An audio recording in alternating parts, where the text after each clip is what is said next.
Hi, welcome to the Newberry. I'm Jill Gage. I'm the custodian of the John M. Wing Foundation on the History of Printing here at the library, and I'm also the curator of the current exhibition that's up, a show of hands, handwriting in the age of print. And this program tonight is in conjunction with that exhibition. So first of all, welcome to the Newberry. If you haven't been here before, the Newberry is free and open to the public, age 14 or older.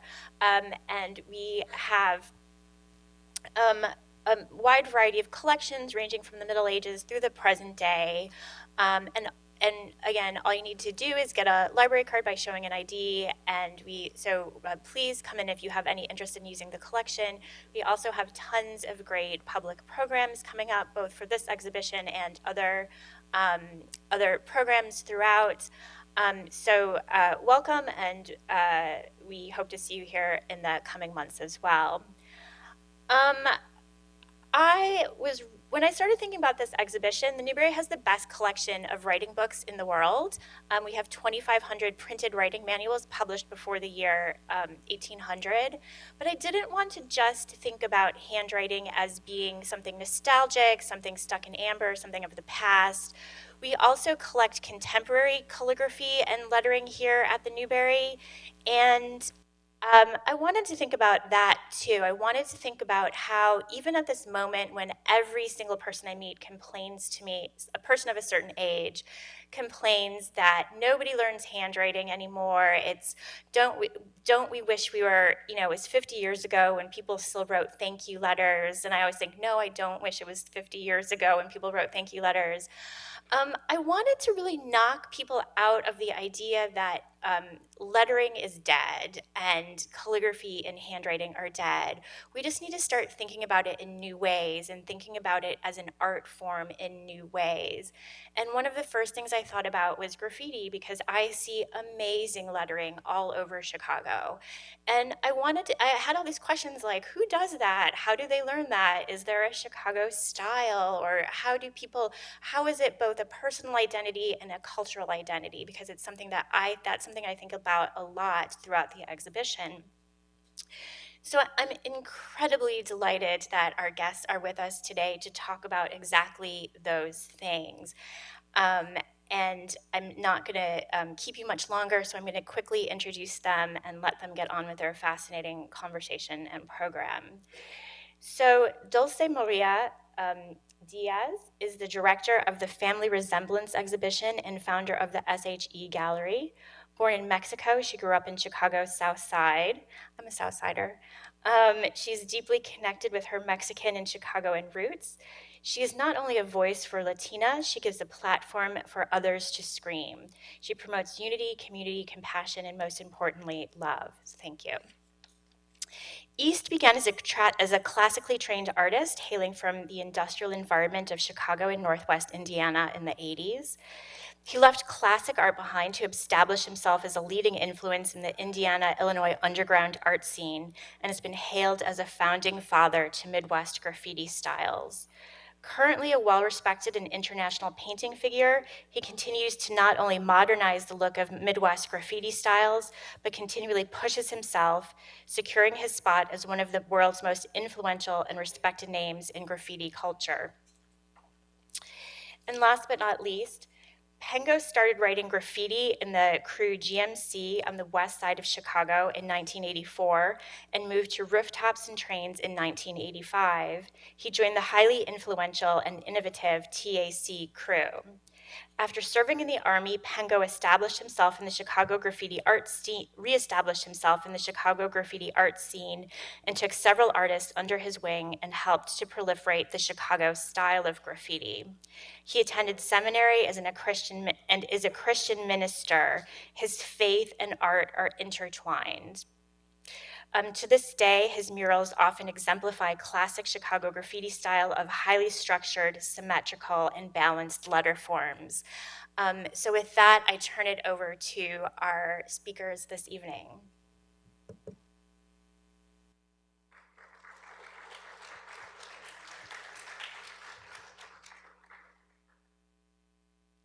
Thank you, Dr. Joe Gage. Thank you, everybody, for being here. As Dr. Joe Gage mentioned, my name is Dulce Maria Diaz, and I founded She Gallery in 2015.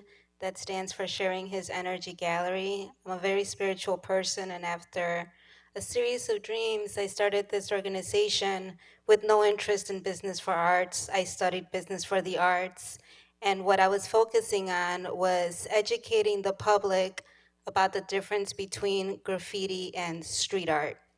I saw that many people that use spray paint just automatically said that they were creating graffiti, or people understood it that way. So what I did was I started educating the public. The first exhibit that I had was called Paveway. With the intention to show graffiti history, I thought, well, let me start with what I know, the era that I grew up with, which was the 90s. I respected the graffiti writers that I grew up with, including my brother Nags, who's here with us. He was shot, victim of gun violence. And I saw that a lot of people found an outlet through graffiti and unity that maybe people didn't understand. So that's been what I've been doing. And later on, I had the chance to work with Trickster, who is recognized as the root for Chicago graffiti here, and then later with Pengo, and we were able to showcase Family Resemblance, the evolution of Chicago style graffiti, showcasing first generation graffiti writers. It's been a great honor. So that is how I met Pengo. Um, and East was also somebody that I met through this exhibit who I've had the great honor to travel and paint with. And East, why don't you talk to us a little bit more about yourself? Hello, everyone. My name obviously is East. I'm a first generation graffiti writer from the Chicago area. Started writing around 1982, which is kind of similar to most first generation. I think that most of them started around 79 to 84, 86, somewhere around there. I actually lived not far from the Newberry here, so I kind of cut my teeth along the blue line, the red line, and then settled into what was then, I guess it is still called the green line. The green line was the most convenient for me. It's where I did a lot of my painting and where I concentrated most of my efforts. But yeah, growing up in the 80s here was quite different than the way things are now. And it was a very fun, experimental, and exciting time for life, culture, and graffiti in general. So just happy to be here. Thank you, everyone. Thank you. And can you please talk to us about how you got into writing and what you're doing now?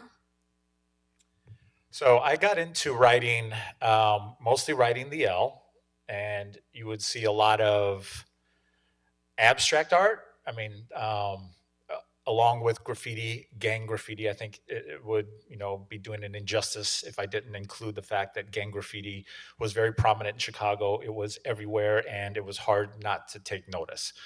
It had its own style, and it definitely stood out as being something very different than what you would see in a classroom. Um, just seeing that consistently around the city, writing the L, seeing the abstract murals on the rooftops, and then seeing graffiti also starting to blossom on the trains and on the rooftops is really what kind of caught my attention. It was a slow buildup, but once I started to gain momentum, it became a very strong life passion. Thank you. And what is it that you're doing now? Currently, I am living in Denver. I'm no longer in the Chicagoland area. Father of two beautiful boys, and I actually work as a construction manager for a corporation building cellular towers. So nothing art related, but I kind of treat graffiti as my passion and quote unquote my golf. So I don't think I would enjoy it as much if I was doing it constantly as a career, but I do find it to be my biggest escape and my happy place to unwind and drop the anxiety of daily grinds, daily work, things like that. And again, I don't think I would be if I had done it as a career. I'm not sure I would be 40 years deep into it. So I am still an active graffiti writer, still painting after 40 years, and still as elated about doing it as I was as a teenager. Thank you, East. Pengo, Can you please talk to us about who you are, how you got started, and what it is that you're doing now? So I write Pengo, and I've been writing Pengo since 1984. I was 14 years old.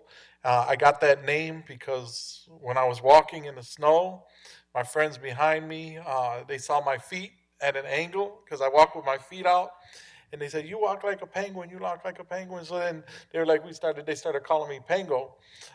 So I grew up on the west side of Chicago during that time, and I actually had the name before I was doing graffiti. So one of my friends, when I was 14, we were entering into high school, and one of my friends from the neighborhood, Freddie, he went to New York for the summer because he was acting up in Chicago. And when you're Puerto Rican and you do wrong, they send you two places, the family. They either send you back to Puerto Rico or they send you to New York. So they sent Freddie to New York for the summer, which was a big mistake because Freddie came back with from his cousins, and they lived in the South Bronx at the time. And the South Bronx was like the center of hip hop. And so Freddie came back and he brought back tapes and music, rap, which was sort of kind of, new over here in Chicago, but New York, they've been doing it for years. But he also brought back pictures of graffiti. And then he started talking about how his cousins do graffiti. So he said, let's start up a crew in Chicago. Let's start doing graffiti in Chicago.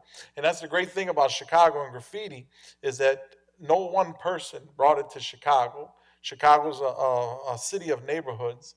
So each neighborhood has their own story about how it came into that neighborhood. This is how it came into our neighborhood in the Austin area on the west side. So he brought it there, and we started forming up a crew.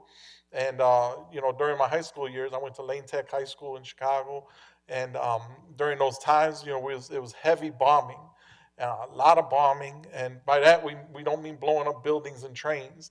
When we bomb in graffiti, that means that we're tagging and doing pieces on either the rooftops or in the train tunnels or on the trains themselves. That's where we concentrated our work.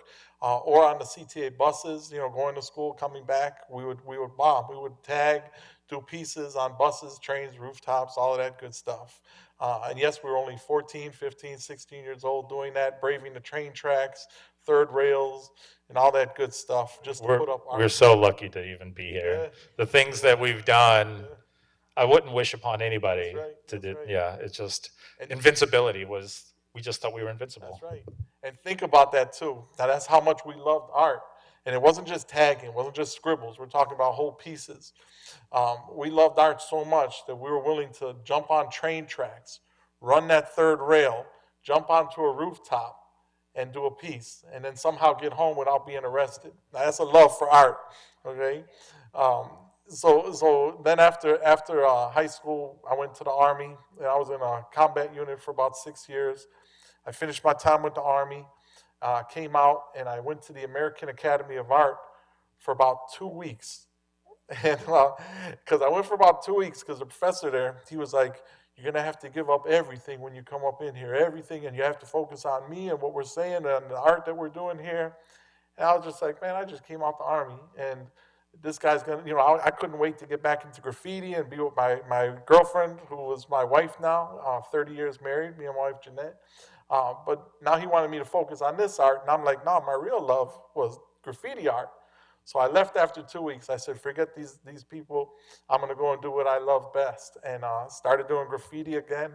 Yeah, I never made it out of art school either for the same Yeah, reason. yeah. It was more of them taking the traditional arts that most of us have known and then force feeding you Yeah. into that mold.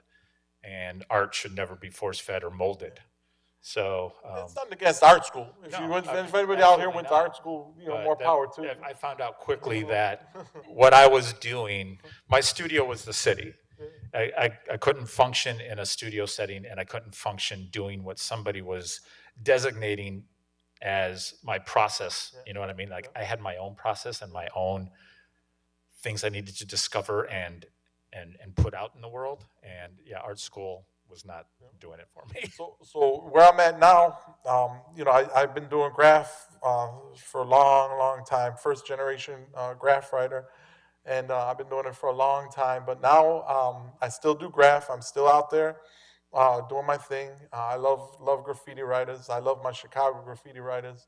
But right now I'm a chaplain, and I went to Bible college and seminary, and I'm a chaplain, and I work as a chaplain helping out people going through issues and problems. And I got me, my wife, like I said, 30 years, and we got 4 children together. Beautiful. Thank you so much. Now, I'm going to ask both of you to please explain the origins of Chicago style graffiti. Okay. Well, Chicago, graffiti has rules, just like any other art form has rules. All art forms have rules. Ain't nobody. No, yeah. We're gonna get in a fight up here on the stage. All art form has rules. You got light and shadow as rules. Um, you got surrealism. You got cubism. You got all these other type of styles. The same thing's true with graffiti. Graffiti has rules to it too. Um, some of the rules are you got to be original. You can't bite from somebody. Bite means to take somebody's letters and make them your own. You can't do that. A bite leads to a fight. You want to make sure that you don't go over people's personal property. We don't do that. Religious institutions, stuff like that. We don't do that. Also, you want to make sure um, different areas are upheld within art in general. So some of those things differ from city to city. And in Chicago, we have some specific things, something that we call Chicago style. And Chicago style lettering developed from an individual named Trickster. And Yeah, I was just saying, when we're talking about this, we're talking about what things are being upheld with graffiti versus any art, or as like any art. We're talking about composition, color use, flow, things of that nature. Yeah. And another thing too with us writers, and this ain't no offense to anybody out there, but we do write for only other writers, basically.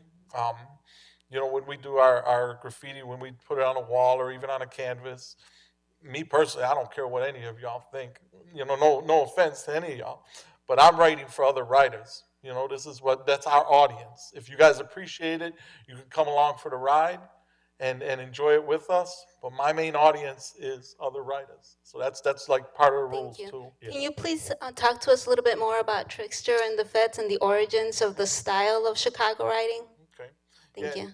Trix, he developed Chicago style during the mid 80s. And how he developed it is that early on, Trickster was doing graffiti, but he was also doing sign painting and for restaurants and stores in order to earn money. And he learned about calligraphy from books on calligraphy, and he learned different things about calligraphy, different principles and layouts on calligraphy. And what he did is he began to apply those principles to graffiti itself. So he discovered that letters share certain components and they connect to each other as individual units that apply to form a complete system. So he saw those individual unit letters, and how they applied and formed into a system. Like an R can turn into a B, a C can form into an O. So he saw the connection between those letters, and he applied that to graffiti. If I may, some of you, many of you, obviously, are not going to be familiar with Trickster. Trickster is a big focus of this talk, but he's a very scientific-minded person. Thinks very logically, and I think that Chicago style probably wouldn't have had the structure, the base that it does, without that kind of a mind.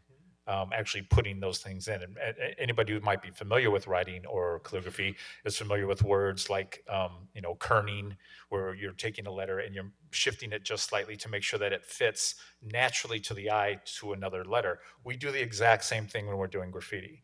A lot of these intricate pieces that you see where the letters are running into one another, it's not happenstance. It's very thought out, and it's using the philosophy that Trickster basically instated. So we pay heed to a lot of things where it comes down to handwriting, calligraphy, text, and typography. Like those things play big roles with us. So, And if you even look at Trickster's pieces here, you see individual letters, RONE, or here, TRIXTER, and you can see each individual letter can stand on its own. That's how Chicago graffiti is very different, in that each letter can stand on its own, but yet they can come together and form one complete unit. So it looks like a font style that's turned into graffiti. So we're creating, especially with Chicago style, we're creating a new font style basically every time we do a piece, which is not easy to create an entirely new font style, something that matches all throughout. But yet that's what Trickster developed, and he developed it through like this box system, and you can see everything's kind of within a box. Everything's sort of within this spacing, exact on top and on the bottom. And that came also from him learning calligraphy and typography. And you could go outside the box, but you always reference back to the box for continuity and similarity. You always reference back to that. So that's part of Chicago style, is we work within that box system, but we reference ourselves back into it in order for the piece to be similar throughout. Are you guys following me on that? And there are elements too that designate certain things, like additions that Chicago tends to use, like up at the top here, the Midwest Masters one, the Roan piece there. Underneath, you can see that's all the letters kind of form down to the bottom where there's a bar that connects all the letters at the bottom. I refer to that as the Chicago long bar. That became a big element in Chicago style graffiti. The way the arrows form at the end, show that lower right one there, the letter on the lower right. The way they come down and then bend and then point back up again, like those are indicative of arrows in Chicago graffiti.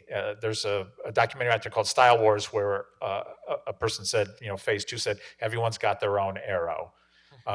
That is indicative of a Chicago style arrow. So there are little elements too that get added onto what Trickster's base is that helps make the letters more ornate, but still stays within the rules and ideology of Chicago graffiti. Beautiful, thank you so much. And you guys will note that every single one of these pieces has arrows, and arrows often represents movement as well.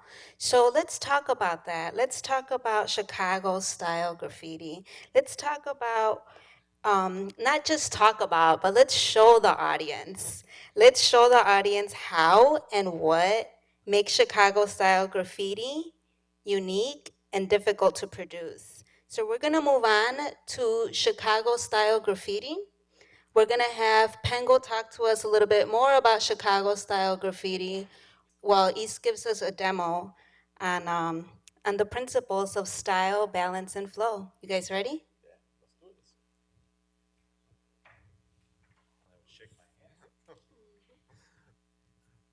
All right, now we're going to talk about Chicago style graffiti and some other writers who do Chicago style graffiti. Here we have Ascend, Diems, Empty, and Drastic, Dras. And some of the distinctives about Chicago style graffiti is we tend to have a very Aramaic type of influence in our art, Aramaic letters. So therefore we have serifs on the edges. You'll see a lot of times we do serifs. The lettering style flows one to another. Again, you see that alphabet, that they're individually stylized letters brought together as a whole, and each letter matches as a font. Do you guys see that? So each letter can match as a font. Each one can stand on its own. Again, another feature of Chicago style. Each letter can stand on its own, and yet it's all brought together in its totality. And these are all nice examples of Chicago style graffiti from Chicago style writers. Dulce, can you get the next one? Okay, here's some other Chicago style writers. You got Quaze, Kwaze, Orko, Stuck, and Zorro. And again, you see that Chicago style. You see how the letters have this individualness to them. Each individual letter can stand on its own as its own separate font, and yet it comes together as a whole. We bring it together as a whole through either connections or fading the letters one to one another, or just through different arrowing techniques that make the letters look like they combine into one another. Okay, but these are real good examples of Chicago style and how we do it. One of the things that we focus on is there's 3 elements that are always present in Chicago style graffiti, and that's style, balance, and flow. Style, balance, and flow. Style meaning that each person has to have an individual style. As you see all these and the pieces before the hand and the ones from me and East, all the lettering styles are different. You'll notice every single lettering style is different and it's separate from one another. So that's style. You have to be unique in your font style. Balance means that for us, the weight of the piece is very important for Chicago graffiti writers. That means that we don't want one end heavier than the other. All right, sometimes they'll mirror exactly what's going on either side. Sometimes if you have one arrow here, you'll have one arrow here. Or the inside won't be heavier than the outside. So balance is very important. Sometimes we do it with symmetry and being symmetrical. So we got style, balance, and the final thing that we always have in Chicago style is flow, which means the piece, we want it to look like it's alive, like it's a living, breathing thing, that it's got movement, that it's got energy. And a lot of times we make that happen through arrows. And I'm sure you guys noticed that. You see that flow in the piece. You see the energy in the graffiti letters themselves. And that's part of Chicago style. Beautiful. Let's take this back to the demo. East, you want to demonstrate your presentation? So many of you probably have not seen graffiti painted live. Most of it's done late at night when you're asleep, as it should be. But to show you the way I kind of exert or give life as I'm painting, it's movement, it's the way I approach the lettering, the canvas, all of that plays into how I paint and what creates that movement. So I tend to do exaggerated lines. I do a lot of funny body movements, so you can make fun of me if you like to, that's all right. I almost feel like I'm dancing with, the wall or whatever it is I'm painting, in this case, obviously a canvas. But I try to inject movement. It's not just, for me, it's very purposeful. It's not me trying to make a new funny dance. It helps bring life to the letter as I'm creating it. And those exaggerated movements, they create the lines that I want, and they create the flow that becomes so indicative of Chicago style. So oftentimes when we're doing the process, we'll start with a neutral color. We'll just kind of get a general outline. And I'm not going to fill this in completely because I would be afraid all of you would walk out of here with really bad aerosol headaches. But we kind of fill in the area so that we can get not just the kind of colors we want in here, but for me, myself, when I'm filling this in, it's also given me, instead of just a hollow bunch of lines, once I've filled it in, I start to see weight. I start to see the body of the letter. I start to see how it's forming and how it holds up on its own. Otherwise, it just becomes a lot of random lines on the wall or the canvas or whatever. And you can start to lose things that are important to you, like structure, movement, things of that nature. So once I start to fill it in, it starts to actually look like it has the weight, the movement, and everything that I want. We're going to just kind of pretend we're doing a 2-color fade here. Our colors are picked very purposefully as well. It's not, again, it's most of the stuff we're doing is planned out. It's not always happenstance. We tend to have an idea or a goal to finish up at the end. And that's just a basic starting point. We've got a letter. We've got a basic fill-in on the inside. We're starting to see the structure of it. And this is an exaggerated letter S. Hopefully people can see that. It's a letter S. We're doing the S for style, since that's what we're talking about today. And then we can start to add, things on the outside that kind of help decorate. In this case, we'll go something classic like clouds. You know, everybody loves clouds. We don't get a lot of clouds or we get a lot of clouds in Chicago, not a lot of sun. So we'll go with clouds. And I just want to remind the audience that today's conversation is with first generation graffiti writers, the pioneers. So Now, a lot of times we put a cloud or something behind a piece like that because there was already graffiti on the wall or something there. True. It would take away from our piece. So we would do that to kind of like make the piece stand out a little bit more. You know, we like to do a little decorations, make the thing a little more complete.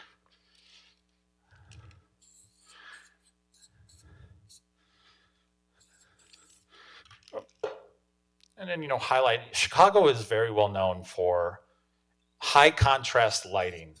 That's another thing in Chicago graffiti. We use a lot of, in the 80s, we used a lot of white. Now we have a much broader palette with all of these new companies making artist-specific paints. It gives us a lot more options, but we like to do things that have a lot of highlighting, heavy contrast, things of that nature. But white was definitely our biggest tool and our best friend back in the 80s. So now I've got just a basic. This is a very basic letter form filled in.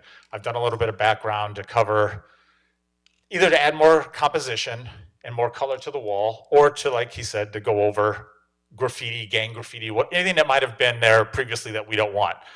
And then I'll come back in and then I'll start to define my letters, which is what we call the final outline. So the first lines I put on are called first lines, also called the sketch. But at this point, we've got our letter form up there. We're starting to make it look like something. So we're putting up our final outline to really make it bold and to stand out. And then on that, I don't know that this is big in all of typography in general, but we like to add things called shadows or 3Ds. It's just a staple. It's part of, I don't know, it's part of the romance of how we treat our letters. And it makes the letter, when you put a shadow or 3D, it makes the letter look like it's coming off the wall, and it helps with the movement of the letter itself. So we're going to add just a quick, almost 3D, more like I'm going to just add like kind of a quick drop shadow to it. But it's going to add, again, more weight to the letters. We can use it for movement. We can use it to introduce other colors into the palette. There's a lot of things we can do once we start to add the drop shadow or the 3D.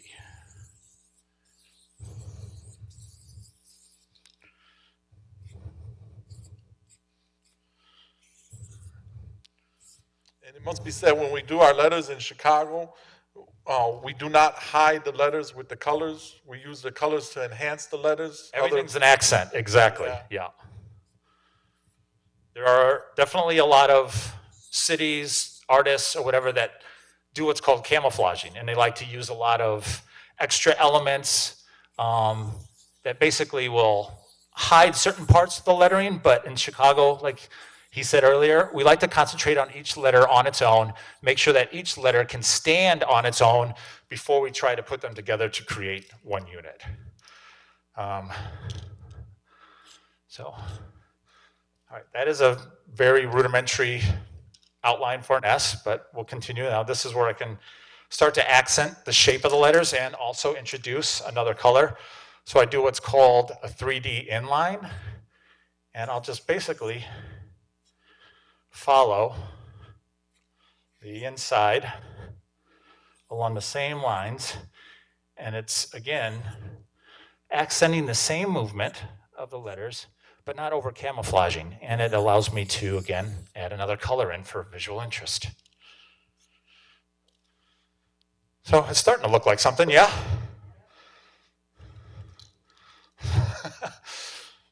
It's beautiful. I just also want to remind the audience that East took Chicago-style graffiti to other areas in the Midwest and around the world. Chicago definitely does not stand on its own with just I mean, it's not alone. It's not by itself in Chicago-style graffiti. Chicago graffiti did bleed out to many other cities, and they still practice the Chicago-style philosophies and are also quite educated, really, on the pioneers and the history of Chicago graffiti. So Chicago was a big influence on a lot of other states and cities, which is very cool. So here I'm doing the white. As I said, was a big tool for us. It's still a tool we use a lot, but this is just kind of add a little fun highlighting. Again, making the letters pop, more visual contrast. And now it looks like it's got a little bit of, it's catching a little bit of light. It's more cartoony than, say, Trompe l'oeil, where it's realistic. It's not realistic lighting. For us, realistic lighting doesn't really apply. We're not too worried about that unless we're going for a photorealistic kind of a thing. For us, it's more graphic, more cartoon-like. And again, it's just part of the romance of doing graffiti and graffiti lettering. It's just kind of what we like and what we've been drawn to. And I would have to say probably the majority of us grew up on cartoons and anime and things like that. Like that was a big influence for a lot of us. So, and then this again is what's called, well, there's so many names for it now.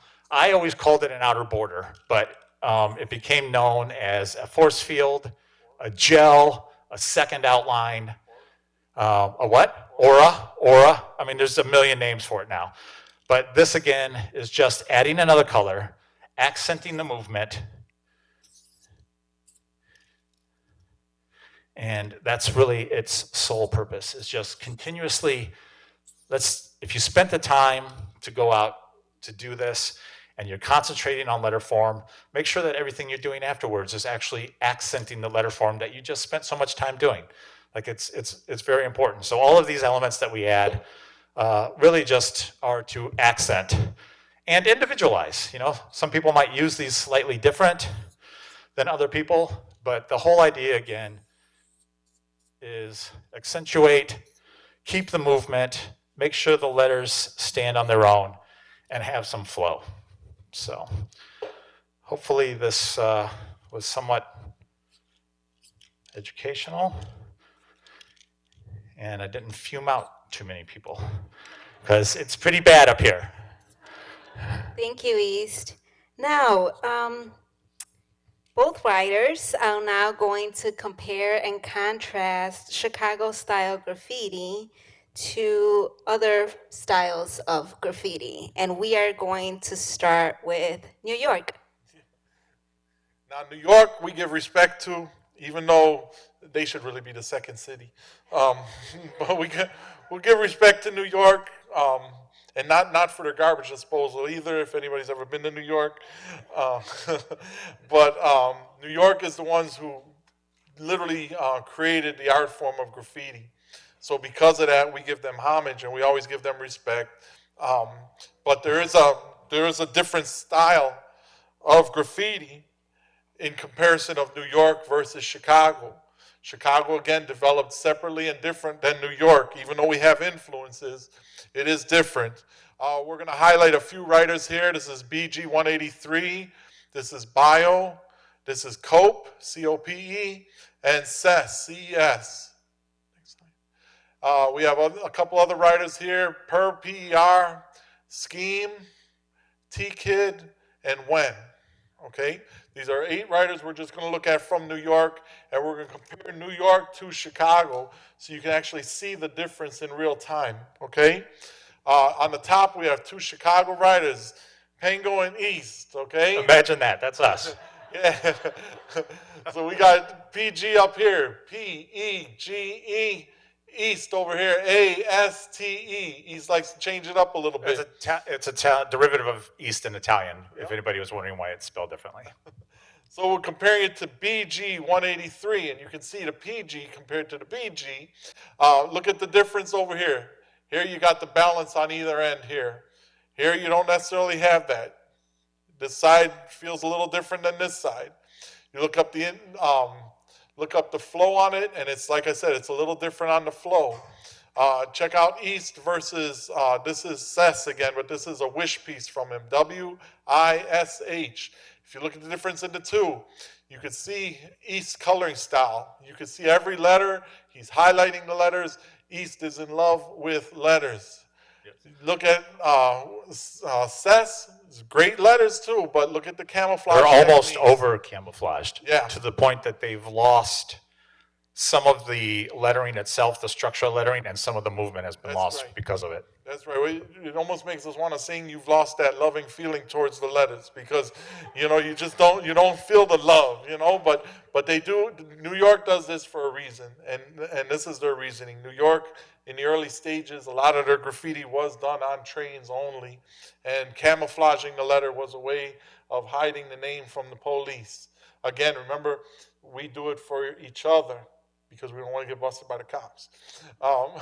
And here you have another one. This is Drastic on top, and this is Quaze, K-W-A-Z-E, and this is Drastic, D-R-A-S. And we're comparing it to Cope, C-O-P-E, and this is Per, P-E-R. Now, one thing you'll notice on New York pieces is connections are very important, and the totality of the piece is very important. It almost looks like an art form in itself as a total. Where if you look up here, you see the separation of the letters again. The letters are very distinct. Here you have a lot of action happening on this end compared to this end, so you don't feel that balance. You don't feel that same weight distribution as you would on Quaze, who's actually on either side is the same. Same thing with Cope. You see letters here, and they don't necessarily, again, it has that heavy feeling to it. Where Dras, even though they're same, they're thick, heavy letters, but you feel that weight distribution.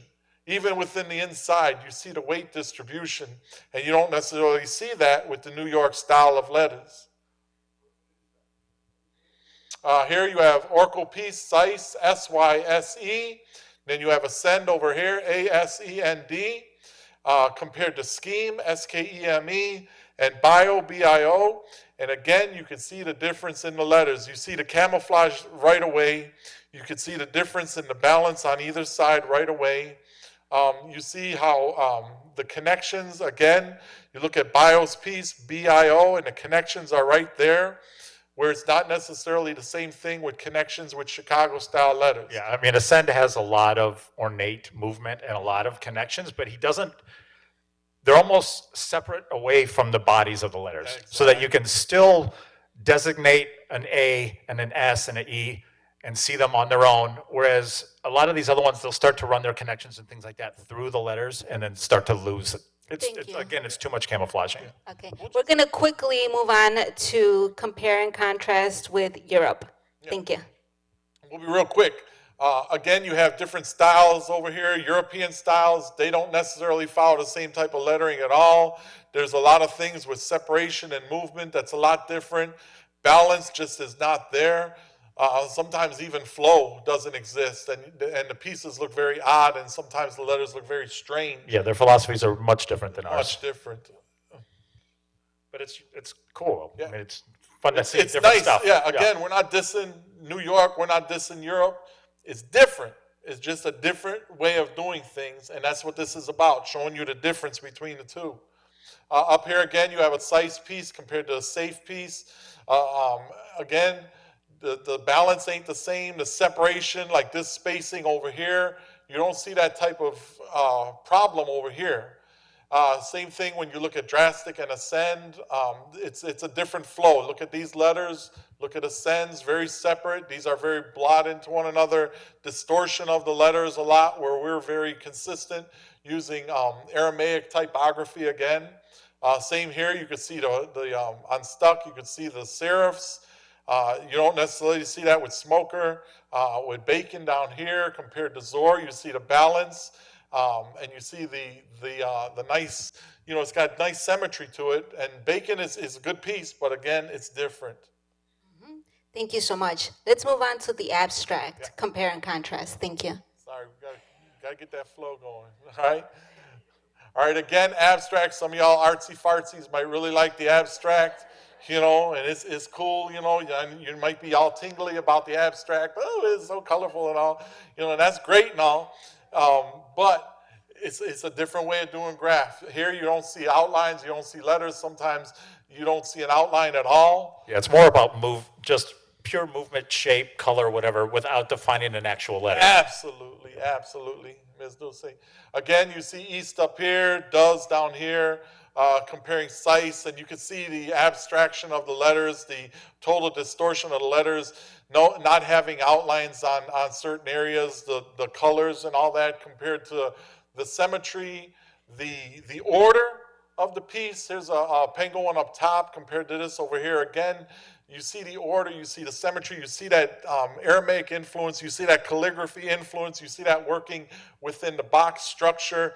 And here, you know, everything is just all outside. Again, you see that box working back into the box, and you don't see that same type of rules here.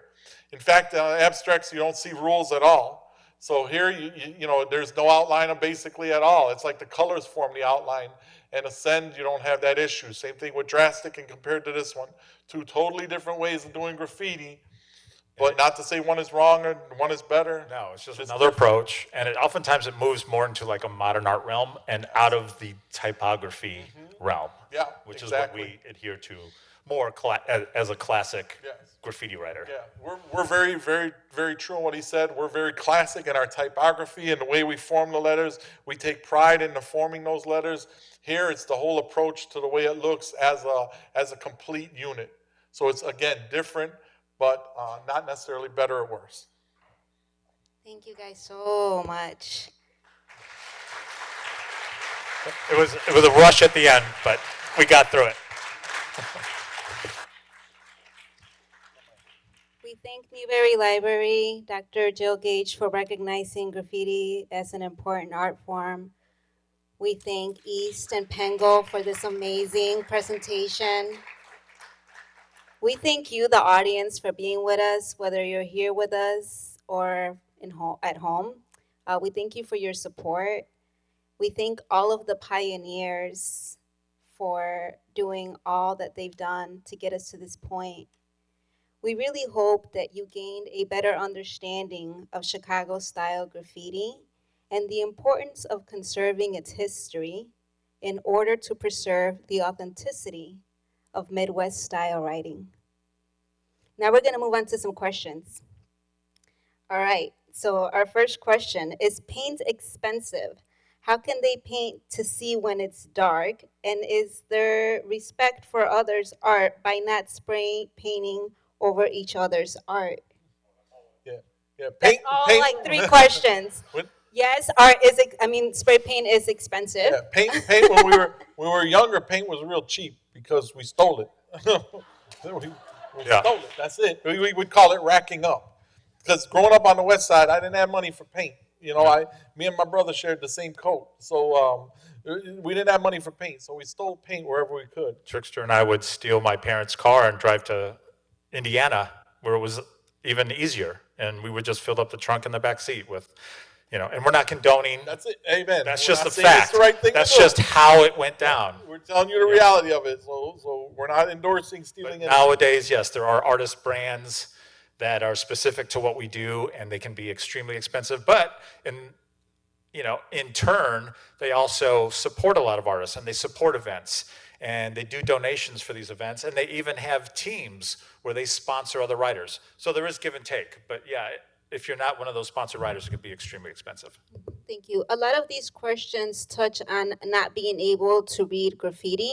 I think that after today's presentation, you should have a better understanding of that, on how the letters stand alone. And maybe now when you take a look at a piece, you'll be able to see if each letter has its own, if it could stand on its own. And if not, then it's probably not very good Chicago-style graffiti, right?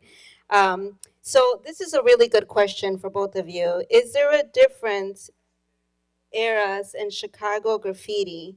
I am wondering if, for example, at first when it was underground and Rouge, then it became vilified, but more recently accepted as an actual art form. So since it has evolved, the eras have evolved, is there a difference in this evolution of the style of the graffiti? Yes. Obviously, in the 90s, there were books and periodicals that brought influences from other states and other countries.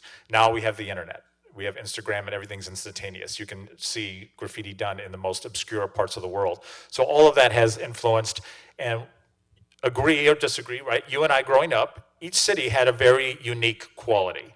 A lot of that stuff that we talked about in Chicago graffiti today, a lot of that has gone to the wayside with newer generations because of influences outside.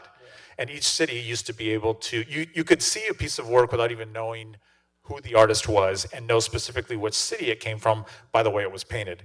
That doesn't necessarily exist now simply because of outside influences. Yes? And that's kind of why we're doing something like this. You know, it's for y'all, but it's also for other graffiti writers from Chicago. So we want them to have that foundation of what we grew up on, and then they could build and add on to the foundation of Chicago style. So you don't have to go to the internet and copy something from Europe or you know, copy something from Singapore or New York and try to be like them. But take what we're learning as from Chicago style and Chicago graffiti and add on to that. Take that to the next level. You know, take some of the foundation work from the city that you belong to and add on to it. And that way you'll be fresh, you'll be original, you'll be new. Thank you, guys. This is a question that I'd like to answer. I'm hearing you guys use the word graffiti, street art, and writing. This is exactly why She Gallery was invented. And hopefully after today's conversation, you can see that graffiti is strictly around letters. So if it's street art, it's likely characters or something that's not very focused on style writing, which is another word for graffiti. And you can also visit our website at sharinghisenergygallery.net and check out a lot of different interviews that we've done throughout the years with Chicago graffiti writers that touch more on this. Somebody else wanted to know why Trickster was not in this panel. Trickster has been involved with She Gallery since 2017, and he took on all of season 5. So you can again visit our website, check out season 5 for Can TV, and you can really connect with Trickster that way. More questions that we have here is there a trick to reading the pieces? Well, again, I don't know if there's a trick, but as PG stated, we write for each other. It's a very inner circle, enclosed kind of thing. We do these things, these styles, these pieces to impress one another or to individualize ourselves and separate ourselves from one another. So we don't necessarily write the graffiti so that other people can read it. If you can read it, you've obviously seen enough of it, you've become somewhat of an expert yourself. But just know that if you cannot read it, hopefully you can appreciate the structure, the effort that went into it, the colors, anything, the movement. There's probably something that you can appreciate about it, even if you can't read it. But again, I don't know that there's specifically a trick, because hopefully if we're doing it right, it's not easy to read. That's one of the big goals of doing graffiti. The trick to doing good graffiti is to practice up on it. All right? You practice and you practice and you practice and you get your letters right. You get your originality set. You get your own style. And then you can put yourself up on a wall. But it's all about practicing, practicing, practicing. One of the things that, again, makes Chicago style unique is that we don't do the same piece over and over. All right, if you see the same letters and the same piece going up time after time after time, then we would consider you a toy, which would be an inexperienced writer. I don't care how long you've been writing, I don't care how neat your stuff is. If it's the same type of piece over and over, you're weak, you're whacked. All right? But in Chicago, we put different pieces up. If you notice, me, East, everybody who was up on that wall, all the pieces are different. There's similar elements that you can identify as our style, but they're different from one another. It's one of the things that we do in Chicago is we don't like to put up the same piece over and over and over. Yeah, that's what's called running an outline. I mean, there is a purpose to it, and there are writers that do it, and it's almost like creating a logo. It's instantly recognizable. But as far as stylistically, it's not what we're shooting for. We don't want to do the exact same thing over and over again. We want to learn, we want to push, and we also want to stand out and stand as individuals. And we're talking about a respect level in Chicago. That's a Chicago respect thing, not doing the same piece over and over and over again. Thank you, guys. Do you see Chicago artists travel or even move and write graffiti in other cities in the Chicago style format? I guess I will speak on that since I mentioned it earlier. Yes. I left the city in a bit of a haste at a point in my life and went to other states and other cities and took what I had done here with me and influenced a lot of other people around the US and inevitably overseas, which I wasn't aware of until I started to meet some people from overseas. So yes, there is a philosophy of Chicago graffiti that bled out of Chicago. For Orko, it was the West Coast. He helped influence the graffiti culture that was in the Bay Area. He was, he was a huge implement. And they still do it today. Yeah, and they still practice that up today. You can see Chicago-style graffiti heavily in the Bay Area. You can travel to many places that I've been to in the Midwest and some places overseas and see that Chicago influence as well. So yes, it has bled well out of our big Midwest, as I like to call it. Beautiful. That's it for questions. Thank you, guys. Yeah. For me, I just stayed in Chicago. Okay, so this is my love. For me, just my opinion. A wall is a wall. If I paint a wall in Ohio, if I paint a wall in Florida or in Chicago, it's still the same wall. So to me, I just like staying in Chicago. I'm not much of a traveler, not with paint, but I respect those who do want to take it out. They're kind of like the apostles of graffiti. You know, they take it and spread the good word throughout the other places. So I appreciate those guys too.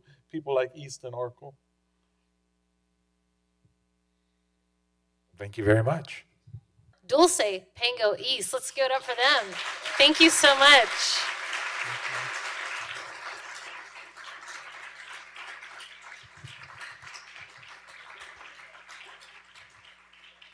Thank you so much for coming out tonight. Have a good evening, everyone. Thank you.